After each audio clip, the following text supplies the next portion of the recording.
Puma! Puma! Puma! Puma! Puma.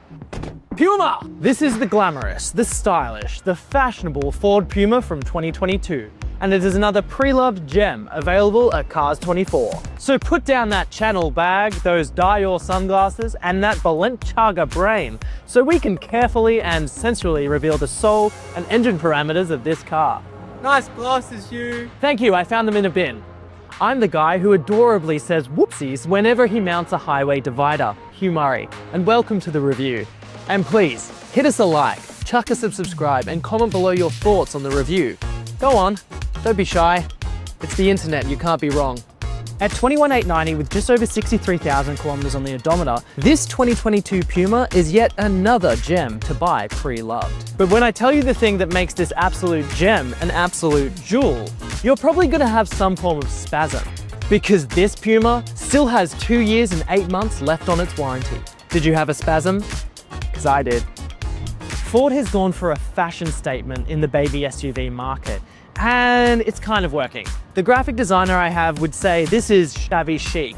I would say surprise frog. Honestly, it reminds me of the 90s Scorpio, you know, that gopping look. But unlike the Scorpio, these looks will grow on you. These LED lights, the broken honeycomb grille, the creases on the bonnet, accompanied by that familiar family-friendly Ford logo, gives the car a stylish demeanor. Ford wanted this to be a glamorous car, and the looks are conducive to that. Intimately conducive. And if you look at the newest designs that thankfully aren't coming to Australia, you'll agree this is the better looking design. These 17-inch alloys sit on chunky tires, so it's a really comfortable ride. And I love the design of the alloys, that silver and onyx on these 5 triangular spokes. It's just beautiful. Hi. Okay, no more groundwork.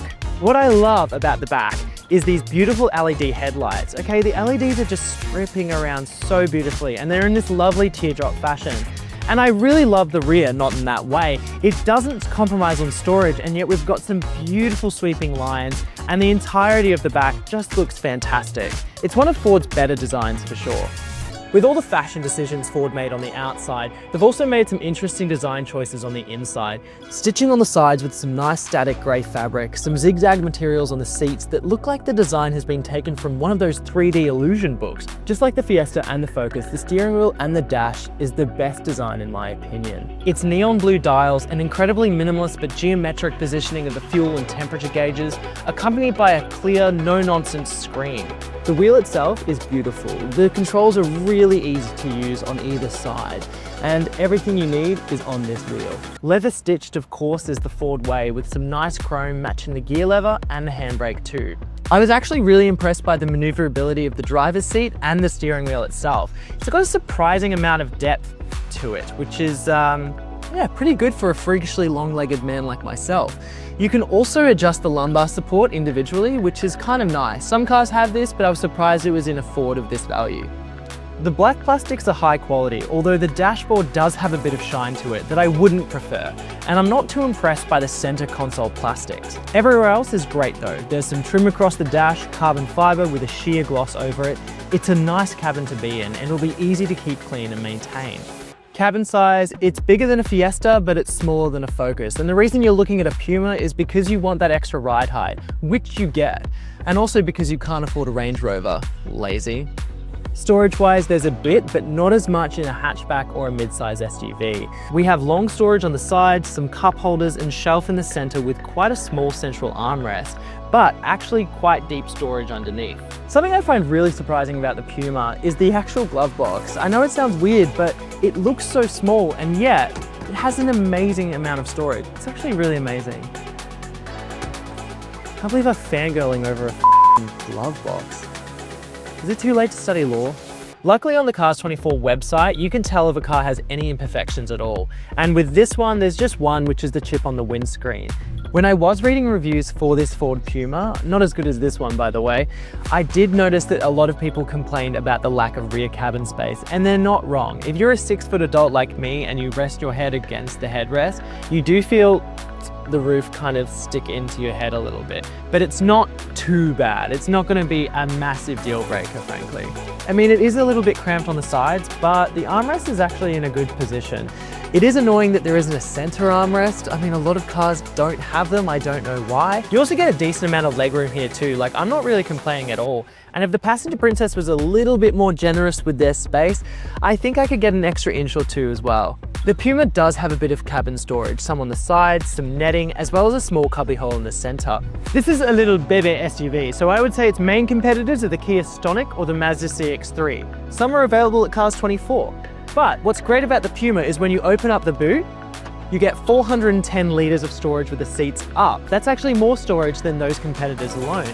And then when you fold the seats down, folds flat by the way, you can actually get 1170 litres, which is actually pretty good. Not the most, but it's pretty good.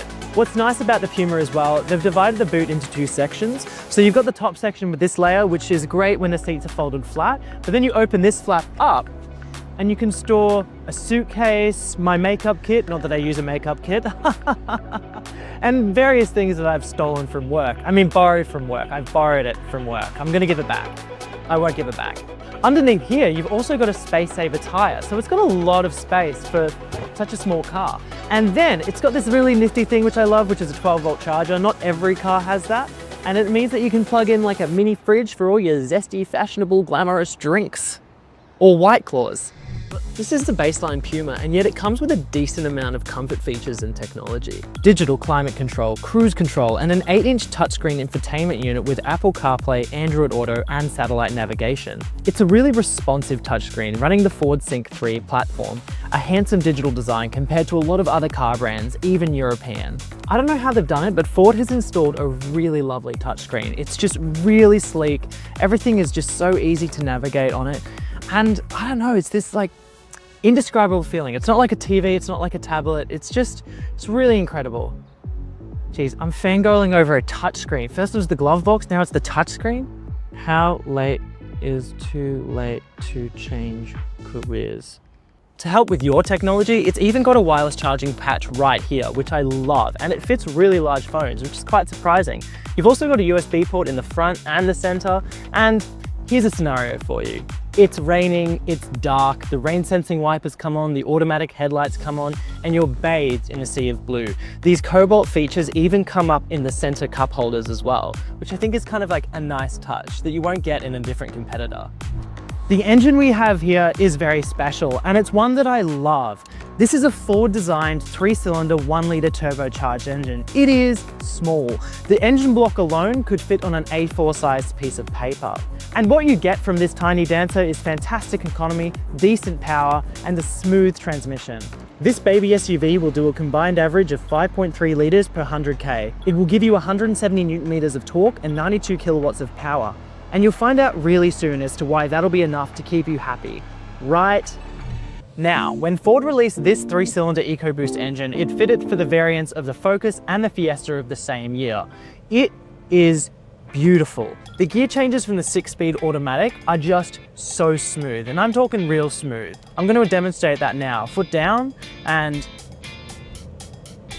a gear, another gear. It's just incredible how well it actually accelerates. It's so smooth, so creamy. What I love about this car and many other cars that I drive is that it comes with driving modes. So I can toggle this button here between normal, sport, eco, terrain, slippery.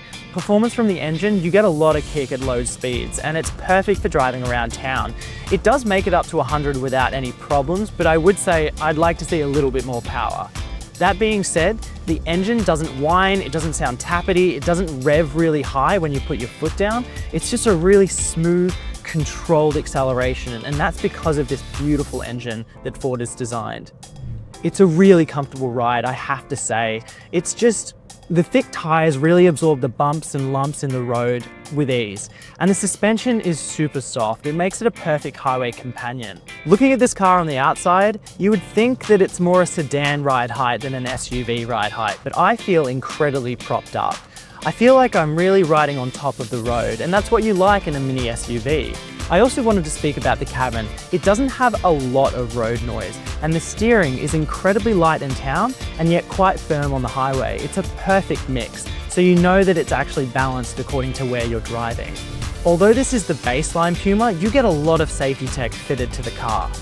It has automatic braking at high and low speeds, hill descent control, active lane assist, rear camera and rear sensors, and a drowsy driver alert. And that comes with the standard safety features: 6 airbags, emergency stability control, and a 5-star ANCAP safety rating. Another tech feature I absolutely love is this car recognizes the speed limit of any sign that it sees. So if you're driving through an unknown road, most likely you're going to miss the speed sign. But this car doesn't, so I can easily check the dashboard whenever I need to or whenever I forget what the speed limit is in my area. The Puma provides an interesting design in a sea of dreary, run-of-the-mill, get-the-job-done baby SUVs. And yet, it still has a fantastic engine, a great ride, and the creature comforts of a European car without the European price tag. I am always a bit biased with Ford though, but Ford doesn't make it very difficult to be biased. They're special to drive, they're lovely to own, and the designs are always considerate and thoughtful. And I must say, the Puma is no different. If you're considering a small car with a large ride height, the Puma should be on your list. If you want something that has a little bit of style and a lot of value, the Puma should be on your list. If you want a baby SUV with a big boot and a great engine, the Puma should be on your list. You have a lot of lists. In fact, you can find cars like this on the CARS24 website. It'll have all the information you need to make a considered choice about buying a pre-loved car. Thanks for watching another review from CARS24. If you want to see more reviews like this, more content, you can give us a like, chuck us a subscribe, and don't forget to comment below your thoughts on the review.